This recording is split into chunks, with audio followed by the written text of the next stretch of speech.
സ്മൃതി ഈ ട്രെൻഡ് നോക്കണം. വൈക്കത്ത് LDF പോസ്റ്റൽ ബാലറ്റ് ലീഡ് 129 വർദ്ധിക്കുന്നു.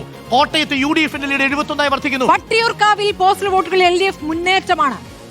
പോസ്റ്റൽ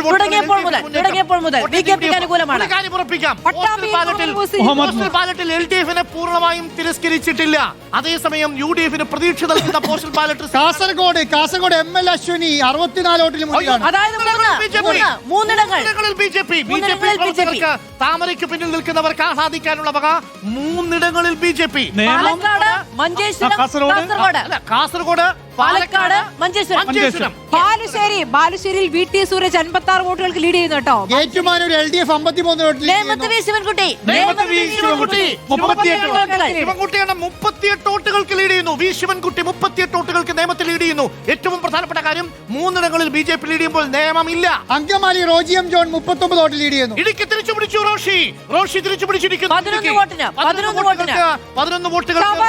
ഷിബു ബേബി ജോൺ മുന്നേറുന്നു. ഷിബു ബേബി ജോൺ ചവറയിൽ വോട്ട് പിടിക്കുന്നു. മഞ്ചേരി UDF കുതിക്കുന്നു. പുനലൂരിൽ LDF സ്വാഭാവികം. 46 വോട്ടിന് ലീഡ്. ആറന്മുള LDF ലീഡ്, അടൂരിൽ LDF ലീഡ്, കോന്നിയിൽ LDF ലീഡ്. ആറന്മുളയിൽ LDF 46 വോട്ടിന് ലീഡ്, അടൂരിൽ LDF 21 ലീഡ്. റിയാസ് 120 ലീഡിലേക്ക് കുതിക്കുന്നു. കോഴിക്കോട് നോർത്തിലും LDF ലീഡ് 60 വോട്ടിന് ലീഡ്.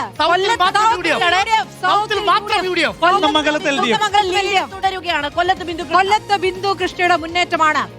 കൊല്ലത്ത് ബിന്ദു കൃഷ്ണയുടെ മുന്നേറ്റം. കുന്നത്തൂരിൽ കുഞ്ഞുമോൻ പിന്നിലാവുന്നു.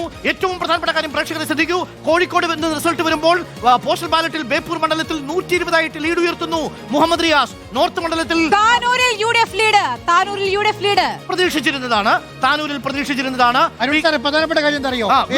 ബേപ്പൂർ LDF, നോർത്ത് മണ്ഡലത്തിൽ LDF, കൊടുങ്ങല്ലൂരിൽ OJ ജനീഷ് മുന്നിലാണ് കേട്ടോ. കൊടുങ്ങല്ലൂർ യൂത്ത് കോൺഗ്രസിന്റെ യുവപ്രവർത്തകർക്ക് ആഹ്ലാദിക്കാം. നിങ്ങളുടെ നേതാവ് കൊടുങ്ങല്ലൂരിൽ 48 വോട്ടുകൾക്ക് OJ ജനീഷ് മുന്നിൽ. ഇരിങ്ങാലക്കുടയിൽ ബിന്ദുവിന് സന്തോഷിക്കാം. 2 ബിന്ദുക്കൾക്കും സന്തോഷിക്കാം. കൊല്ലത്തെ ബിന്ദുവിനും ഇരിങ്ങാലക്കുടയിലെ ഗീതാ ഗോപി 54 വോട്ടുകൾക്ക് മുന്നിൽ. LDF ചേലക്കരയിൽ 80 വോട്ടുകൾ. തൊടുപുഴയിൽ അപ്പു 40 വോട്ടിന് മുന്നിലാണ്. ചേർത്തലയിൽ P പ്രസാദ് 24 വോട്ടുകൾക്ക്. തിരൂരങ്ങാടിയിൽ UDF സ്ഥാനാർത്ഥി PMA സമീർ മുന്നിൽ 166. മലപ്പുറം കുഞ്ഞാലിക്കുട്ടി ലീഡ് ഉയർത്തുന്നു. ഏറ്റവും വേഗത്തിൽ ലീഡ് ഉയർത്തുന്നത് PK കുഞ്ഞാലിക്കുട്ടിയാണ്. പ്രവചിച്ചിട്ടുണ്ട് ഇത്തവണ ഏറ്റവും കൂടുതൽ ഭൂരിപക്ഷവും അവിടെ. അങ്കമാലിയിൽ നമ്മുടെ റോജി 104 ലീഡ് ഉയർത്തുന്നു. കുഞ്ഞാലിക്കുട്ടിക്ക് തൊട്ട് പിന്നിലുണ്ട്. അങ്കമാലിയിൽ റോജിയും ജോൺ ലീഡ് നില 104 3 കടന്നിരിക്കുന്നു. ചേർത്തലയിൽ P പ്രസാദ് 24 വോട്ടുകൾക്ക് മുന്നിൽ. ഇതുവരെ PK നവാസിന് 33 വോട്ടിന്റെ ലീഡ്. ഇതുവരുന്ന കണക്കുകൾ പ്രകാരം 61-51 ആണെങ്കിലും UDF പ്രവർത്തകരെ സംബന്ധിച്ച് ഏറെ ആശ്വസിക്കാവുന്ന പോസ്റ്റൽ ബാലറ്റിൽ LDF പിടിക്കുന്നുവെന്ന് മാത്രമല്ല, സിറ്റിംഗ് MLA-മാരുടെ മണ്ഡലത്തിൽ പോസ്റ്റൽ ബാലറ്റിൽ 13 ഇടങ്ങളിൽ UDF മുന്നിലാണ്. സിറ്റിംഗ് MLA-മാരുടെ മണ്ഡലങ്ങളിൽ 13 ഇടങ്ങളിൽ UDF മുന്നിലാണ്. 3 ഇടങ്ങളിൽ BJP ലീഡ് എടുത്തിരിക്കുന്നു. Postal ballot. പക്ഷേ അതിൽ അതായത് ഏറ്റവും കൂടുതൽ വിജയപ്രതീക്ഷ ഉണ്ട് എന്ന് വിചാരിച്ച മണ്ഡലത്തിലില്ല. പക്ഷേ കാസർഗോഡുണ്ട്, പാലക്കാടുണ്ട്. ആറന്മുളയിൽ UDF-ന്റെ ലീഡ് 66 വോട്ടുകൾ. കാഞ്ഞിരപ്പള്ളി അങ്ങനെ തന്നെയാണല്ലോ. UDF-ന് 66 വോട്ട്. അബിൻ വർക്കി വർക്കാവുന്നു. ആറന്മുളയിൽ അബിൻ വർക്കി 66 വോട്ടിന്റെ ലീഡ് പോസ്റ്റൽ ബാലറ്റ്. കാഞ്ഞിരപ്പള്ളിയിൽ LDF ലീഡ് ജയരാജൻ 81 ലീഡിലേക്ക് N ജയരാജ്. ഏറ്റവും കൂടുതൽ നമ്മളെ ഞെട്ടിക്കുന്നത് LDF ക്യാമ്പുകളിൽ ഒന്നും സംഭവിക്കില്ല.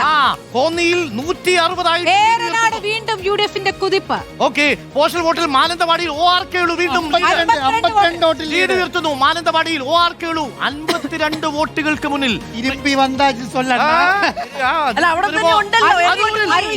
ജോജോക്ക് 45 വോട്ടിന് 38 വോട്ടിന്റെ ലീഡ്. അരൂരിൽ ഇഞ്ചോടിഞ്ച് പോരാട്ടം പോസ്റ്റൽ ബാലറ്റിൽ. പ്രിയപ്പെട്ട പ്രേക്ഷകരെ, പോസ്റ്റൽ ബാലറ്റിൽ തുടങ്ങുമ്പോൾ ഏറ്റവും വലിയ ലീഡ് കാണുന്നത് കോന്നിയിലാണ്. അവിടെ LDF 160 വോട്ടുകൾക്ക് ലീഡ് ചെയ്യുന്നു. തൊട്ടുപിന്നിൽ മലപ്പുറത്താണ് PK കുഞ്ഞാലിക്കുട്ടി. അത് കഴിഞ്ഞാൽ അങ്കമാലിയിൽ റോജിയാണ്.